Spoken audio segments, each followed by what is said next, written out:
Bonjour et bienvenue sur ce nouvel épisode du carnet de voyage intérieur. Je suis Pauline, énergéticienne et thérapeute en psychogénéalogie, et je t'accompagne dans la compréhension et dans la découverte du monde énergétique qui nous entoure. Alors je t'invite à t'installer confortablement et je te dis bonne écoute.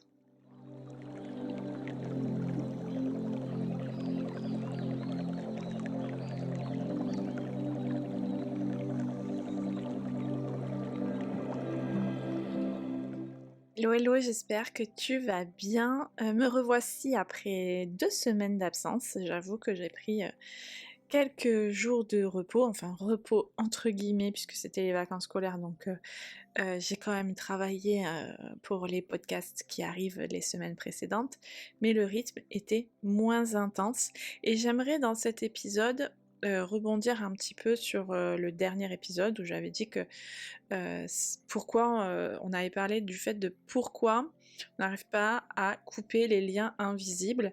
Et là, en fait, j'ai envie aujourd'hui de parler avec toi des blocages invisibles qui sont totalement différents, mais qui sont quand même, comment on peut dire, qui peuvent être associés aux liens. Et c'est vraiment quelque chose dont on parle très peu, ou en tout cas pas forcément de cette manière, et pourtant c'est quelque chose que beaucoup d'entre nous vivent au quotidien sans vraiment réussir à mettre de mots dessus. C'est un peu comme une sensation floue mais persistante, d'être à la fois en mouvement et légèrement retenu, comme si une partie de toi, de nous, avançait, comprenait, évoluait, pendant qu'une autre restait en arrière, sans faire de bruit, sans s'opposer frontalement, sans dire non, j'ai pas envie, mais suffisamment présente pour ralentir ce que tu aimerais voir se déployer plus librement dans ta vie. Et ce qui est troublant, c'est que cette sensation apparaît souvent chez des personnes qui ont justement fait déjà un travail sur elles, qui réfléchissent, qui essaient de comprendre leur fonctionnement et qui ont parfois même déjà identifié certains schémas. Et malgré tout ça, il reste cette espèce de décalage, cette impression de ne pas aller aussi loin que ce qu'elles aimeraient et ce qu'elles sentent possible à l'intérieur. Parce que ça, c'est aussi quelque chose de fou. C'est-à-dire que on a l'impression que c'est une barrière invisible et pourtant on a envie d'aller de l'autre côté de la barrière, on a envie d'aller dans le champ qui est derrière la barrière, mais quelque chose nous y en empêche, comme les liens invisibles, sauf que cette fois-ci, c'est les blocages. Et ce décalage, il faut pas croire qu'il se manifeste d'une façon évidente.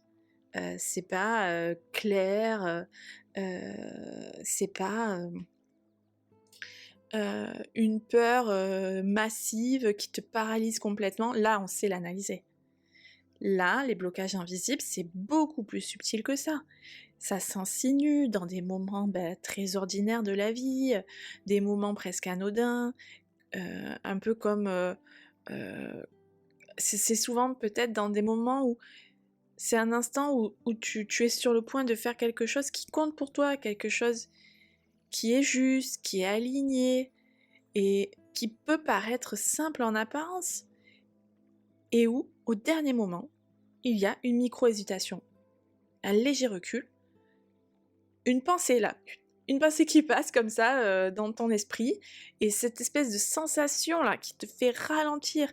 T'arrives pas forcément à l'identifier, tu te dis pas forcément que c'est un blocage, et peut-être que tu peux te dire que c'est pas le bon moment, que tu vas attendre encore un petit peu, que si ça devait pas se faire, ça devait pas se faire,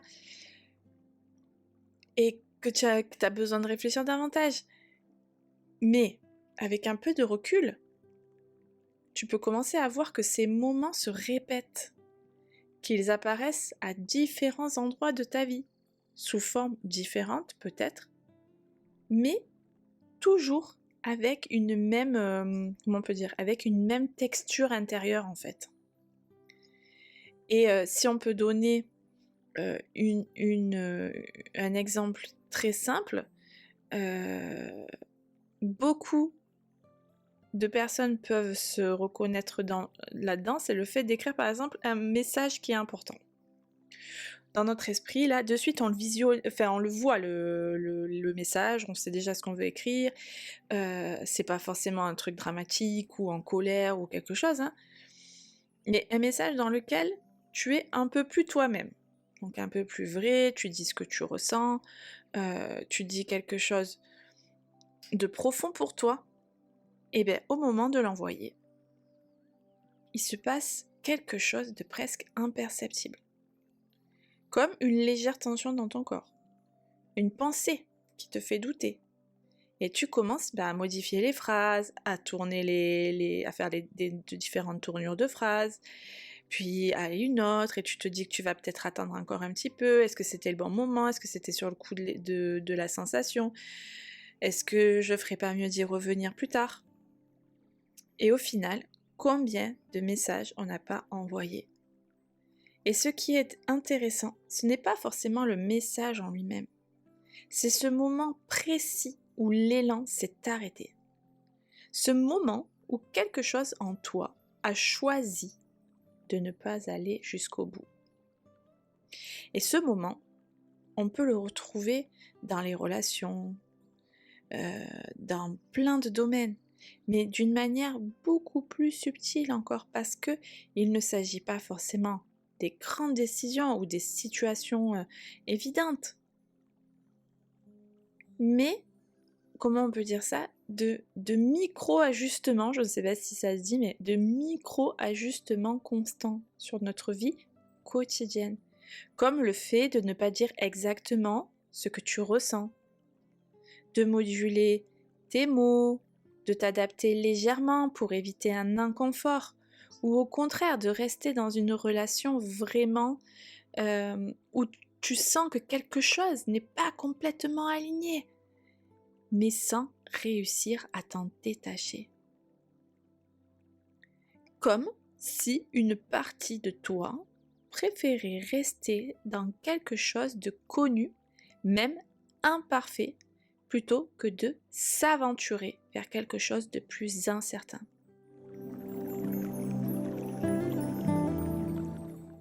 Et il y a aussi ces moments dans ta vie personnelle, dans tes projets, où tu ressens un élan très clair.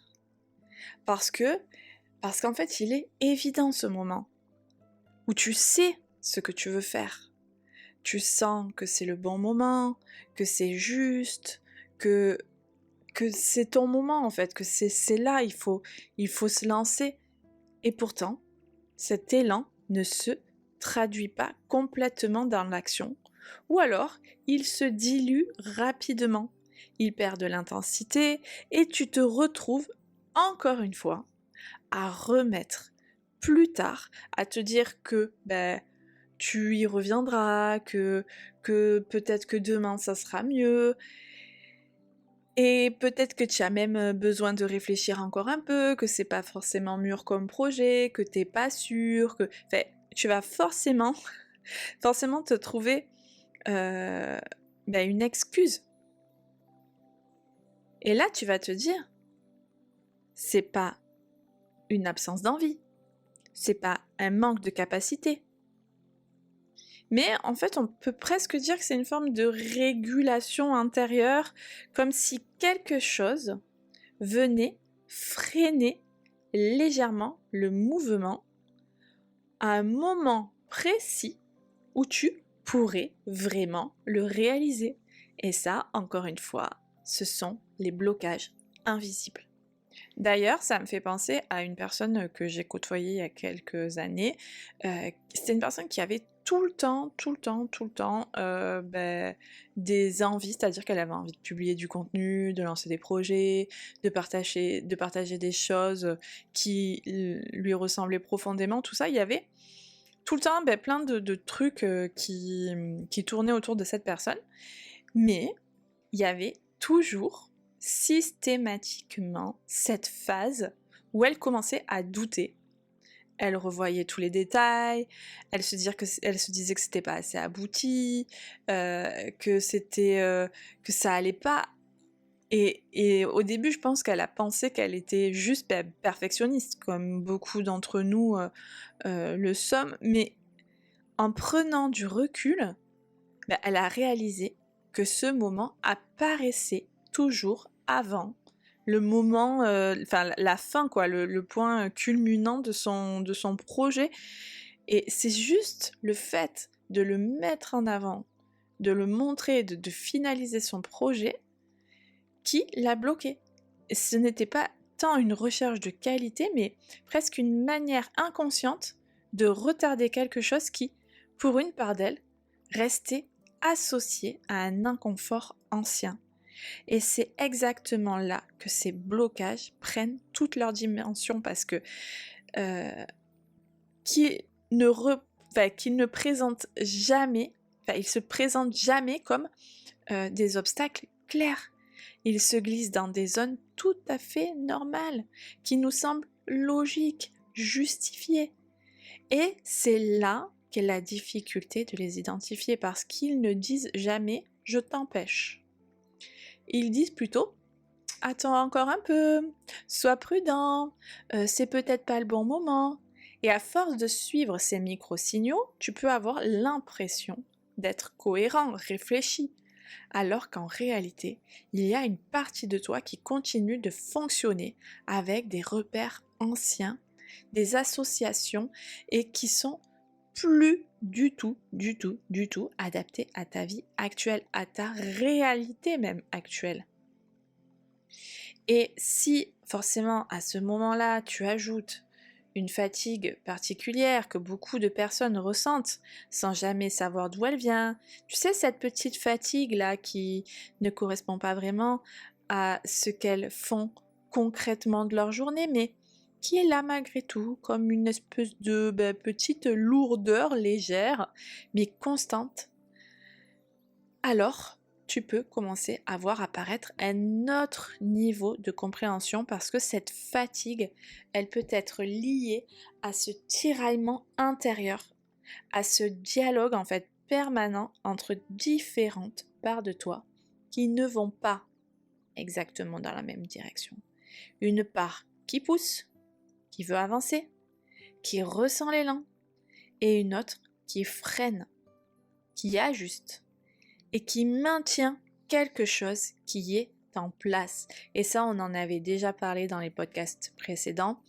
Notre cerveau, même si c'est difficile, préfère rester dans ce qu'il connaît plutôt que d'aller vers l'inconnu.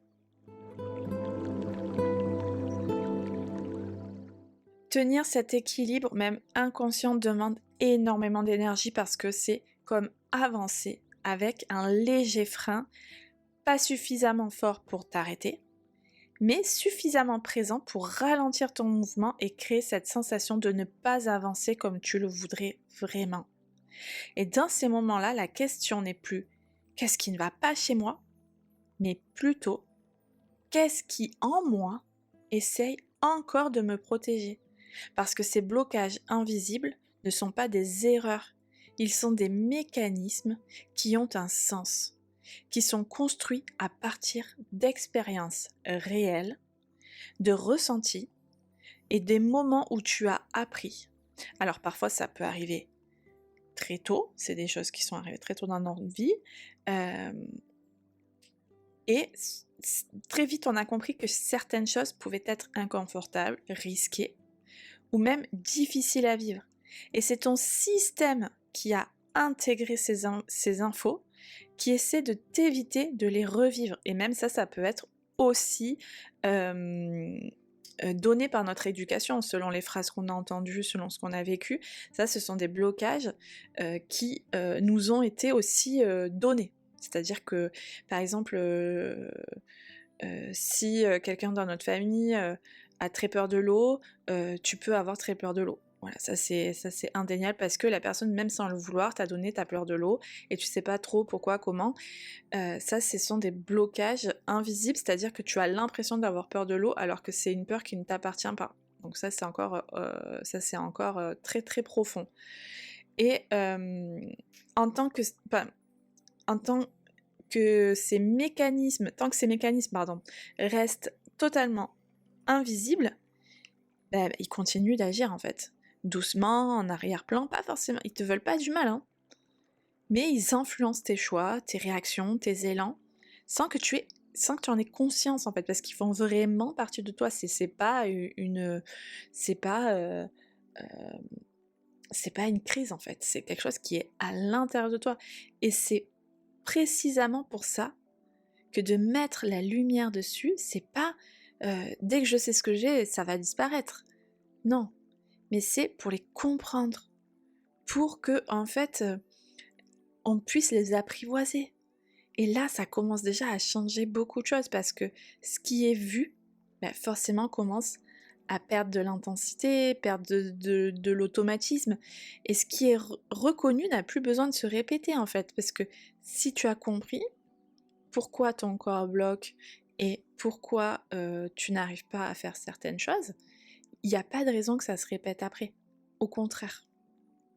Donc peut-être que si tu restes encore un instant avec ça sans chercher à aller trop vite une solution, c'est-à-dire que ça sert à rien de se dire ouais c'est ça, je suis sûre, je suis bloquée parce que ça.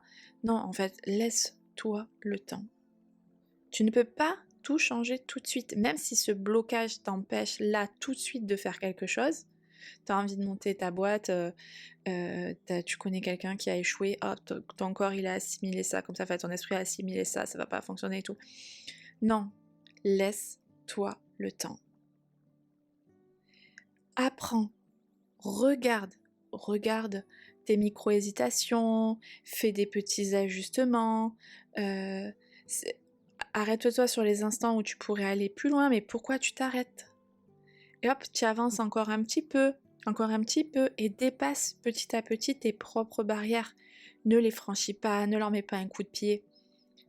Dépasse-les doucement, en comprenant, en disant ok, là j'ai une barrière, il n'y a aucun problème avec le fait qu'il y ait une barrière, je veux juste voir de l'autre côté, et puis après on analyse. Si tu t'arrêtes légèrement, alors tu es déjà en train d'entrer dans une autre manière de te comprendre. Une manière beaucoup plus fine, beaucoup plus juste et beaucoup plus profonde. Et c'est quelque chose que nous devons faire tout au long de notre vie parce que les blocages que nous avions enfants ne sont pas forcément les mêmes que nous avons adultes et ce ne sera pas forcément les mêmes à chaque période de notre vie puisque nous vivons des choses chaque jour et ce que nous dépassons peut être un nouveau blocage et en fait il suffit juste de se comprendre et de ne pas avoir peur de ces blocages. Il faut les apprivoiser tout simplement.